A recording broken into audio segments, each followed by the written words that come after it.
ফিলোয়ার করছে এবং এই নির্মম ফিলোয়ার দেখছেন তো। আমরা শুধু এই কটা দাবি নিয়ে এসেছিলাম, যেখান থেকে দাবি এলো পাথারি মারতে শুরু করলো। আমার পেয়েছি, থ্যাংক ইউ, আপনাদের জন্য চশমাটা পাওয়া গেছে। এইখান থেকে তুলে ধরে এই পুলিশরা এখানে দাঁড়িয়েছিল, এরা আমাকে তুলে ধরে নির্মমভাবে 10 জন পুলিশ অফিসার মিলে লাথি মারলো আমাকে এরমভাবে লাথি মারছে আমাদের। দাবি তো একটাই, স্কুলগুলো বন্ধ হচ্ছে কেন? আমাদের দাবি কেন শিক্ষক নিয়োগ হচ্ছে না?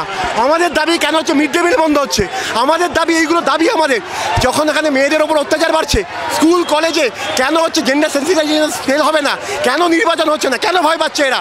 শিক্ষা থেকে স্বাস্থ্য সর্বত্র এরা চুরি দুর্নীতি করে যাচ্ছে। আর এটা তারা তোমার কি গলা টিপে দিয়েছে? হ্যাঁ, পুলিশ আমাদের মেয়েদের গায়ে ছেলে পুলিশরা হাত দিচ্ছিল এবং সেই সময় আমরা যখন প্রতিরোধ করতে যাই তখন পুলিশ গলা টিপে আমাদের একজন কমরেডকে গাড়ির ভেতরে অতিরিক্ত বলপূর্বক তুলছিল এবং লাঠি চালাচ্ছিল। তার মধ্যেই যখন আমি ওটা উঠতে চাইনি, যখন প্রতিরোধ করার চেষ্টা করেছি, পুলিশ গলা টিপে আমার গাড়ির ভেতরে তুলেছে এবং শ্বাসকষ্ট আমার যখন শুরু হয়ে যায় অত্যধিকভাবে, তখনও পুলিশ কোনো অ্যাকশান নেয়নি। পরবর্তীতে আমাদের কমরেডরা আমায় ছাড়িয়ে আনে এবং পুলিশ খুব বাজেভাবেই মারছে। আমার এক ভাই এই মুহূর্তে আহত হয়ে অলরেডি হসপিটালে চলে গেছে। পুলিশের এই মিছিল থেকেই, এই বিকাশ ভবন অভিযান থেকেই রাজ্যের লাঠিচার্জও করেছে, হাতে পায়ে বুকে কোনো জায়গা বাকি রাখেনি। মেয়েদেরকে অতর্কিতে হামলা করেছে। রাজ্যের পুলিশ আদতে ক্রিমিনালদের, চোরদেরকে ধরতে পারে না এবং ছাত্ররা যখন নিজেদের ন্যায় বিচারের দাবি নিয়ে নিজেদের আন্দোলন জানাতে আসে, লড়াই সংগ্রামের কথা বলতে আসে, তখন পুলিশ তাদের উপর অতর্কিতে অত্যাচার করে। এটাই বাংলার বর্তমানের দশা।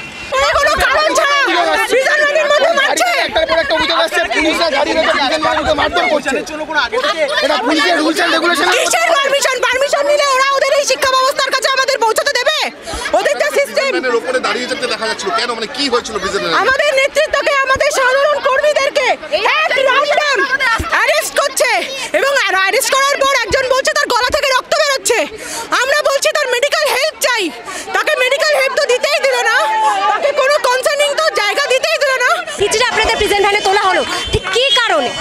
লাভ কি হলো? পুলিশের ক্ষমতা, সাহস আমরা জানি, আমাদের সাহস ওরা জানে না।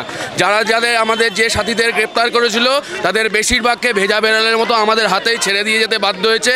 আর কয়েকজনকে নিয়ে গেছে, আমরা পুলিশকে বলেছি 10 মিনিট সময় দিলাম, তাদেরও যেখান থেকে গ্রেপ্তার করেছেন আমাদের হাতে দিয়ে যাবেন, নিজেরাই এসে দিয়ে যাবে, নাহলে আমরা যাব, সেটা খুব একটা ভালো হবে। বিকাশ ভবনের সামনে এই ধস্তাধস্তি হাতাহাতি কেন? আমরা বিকাশ ভবনে যাব, সরকারি অফিস, ছাত্রদের অফিস, সেখানে আমরা যাব, ওনারা যেতে দেবেন না, তাতে যাওয়ার হয়েছে, ভবিষ্যতে যেতে না দিলে আবার হবে। ভয় পাচ্ছে এসএফআই কে? আমি বলবো না, আপনারা দেখেছেন, বাকিরাও দেখেছেন আপনাদের মাধ্যমে, যারা যা বোঝার বুঝেছেন। আমরা শুধু এটুকু বলতে পারি, আমাদের যদি পুলিশ ভয় পায়, তাকে আমরা গর্বের সাথে মাথায় তুলে রাখলাম সেই ভয়কে।